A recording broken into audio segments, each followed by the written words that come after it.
Hi everyone, Diana Rankin here for week number 32 of January uh, of, shall I start over?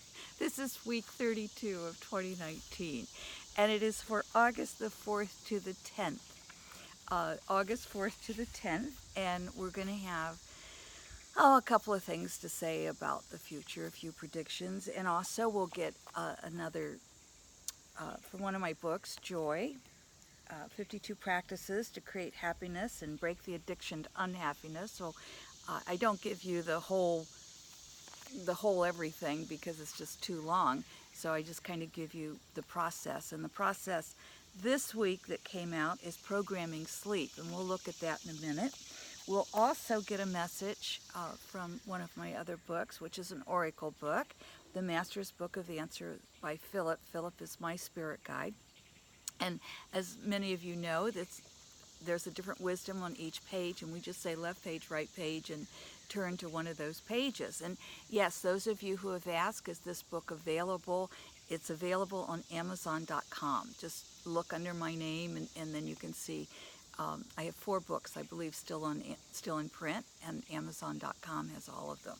So we'll get those messages in a moment. I want to first of all, however, read you part of my conversation with Philip this morning. And when I teach my awakening to your deeper intuition or awaken your intuition, the first one is a very intensive 3-day weekend workshop. Awaken your intuition is an intensive, but we only last for 3 hours. But I always say when you're working with a spirit guide, the one you want to work with is Daisy just came over for some attention, and you'll probably see her walking around the yard here. And yes, I'm sitting in my backyard. But I always say, back to what I was saying, I always say with the spirit guide, we want to work with the communicator, because it's like if a lot of we have multiple guides and teachers around us, and it's like if we're talking to multiple people at the same time, it's very hard to really grasp what's being said. So you can see Daisy there in the background. She's out in the backyard here with me today. And she's our special angel. So I wanted to give you a little bit of the background as to the conversation that Philip and I had. And I was thinking about this morning about the U.S. pulling out of the INF treaty and impeachment looming over the president who's currently in office. And it's causing a lot of divide in our nation. And there's a lot of divide in the world. And so I was thinking about that, and I said, I do believe that love can heal everything, but what does this really mean? And scientists tell us, it's okay, Daisy. Scientists tell us that everything is energy, and we can feel that energy, just with a friend. This is one of the easiest ways. You can do this with yourself, but it's easier actually with a friend, and just mirror each other's hand and just start coming close. And as you may get this close, you may be this far apart, but as you start coming closer, you're going to feel something. And what you're feeling may be, if you're working with a body worker, you're probably going to feel spirit sparks, or a lot of sparks and love. You may just feel heat. You may feel like a sponginess. You can feel multiple things, and with different people you'll feel different things. And you'll also feel different, you'll feel the energy differently with yourself depending upon your current mood that you're in at the moment you're testing it. But that's the energy. And so everything is made up of this energy. And so this tells us, what are we going to create in our lives? And Philip takes it a little bit more, a little bit deeper. And so I asked him about this, and this is what he told me this morning. I'm going to read you the part that is of information to all of us. There is a gap of monumental proportion among the humans in the world today. This is evident in the countries where brothers are fighting one another. It is also evident in the country where you live, the U.S. This gap of lack of understanding among humans is leading to their destruction and harm to the planet. All this can and must be stopped. To do so, the gap must be lessened. It is quite simple and yet hard for humans to do so. Everyone who reaches out to another in kindness is crossing the divide. Everyone who smiles at another and reaches out a hand to pull another up is closing the gap of anger and hate. When you demonstrate compassion for someone without asking their political beliefs, you are living love. It is, of course, easier to smile at a stranger whose political beliefs are unknown to you. So let us look at the next step. Families and friends have been torn apart because of a mere difference of opinion.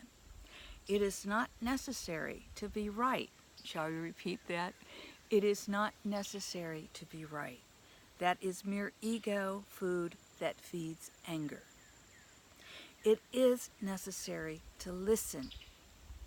It is not necessary to agree or to have the same beliefs. It is necessary to understand the other has a right to their beliefs as you have to yours. It is not necessary to quarrel. It is necessary to laugh with one another. This is how we bridge the gap. We sit, we talk, we listen, we seek understanding with kindness and compassion, and you laugh together. Anger at the other only widens the gap. Love narrows it. The gap has grown too wide. It must be narrowed. And then I said, "Thank you, Philip." And Philip responded, "Thank you, dear one. The work each of you do in your dimension is most appreciated on this side of the veil. Our dimension is affected by the human dimension as well as affecting your world. This is true on two levels. There are many here in Spirit World still making their transition, and many who have loved ones in your dimension. Also, we are all one regardless of the dimension. The energy in the third dimension reverberates into the other dimensions, which of course includes Spirit World. Every time you admire a flower, we smile. Every time you laugh, we are pleased. Every time you love, we love. Humans have only a small glimpse of the whole and their importance and power. If they knew that every frown, every word spoken in anger, every action taken in fear reverberates throughout the universe for eternity, if they understood this, they would then begin to change their ways and instead of fear and anger, send out love, deep, abiding love. For love, too, reverberates throughout the universe and for an eternity. Thank you, Philip. I so appreciate you. And Philip answered, as we appreciate you. Remember, laughter from the heart is love. Kindness is love. Compassion is love. Listening is love. And speaking up is love.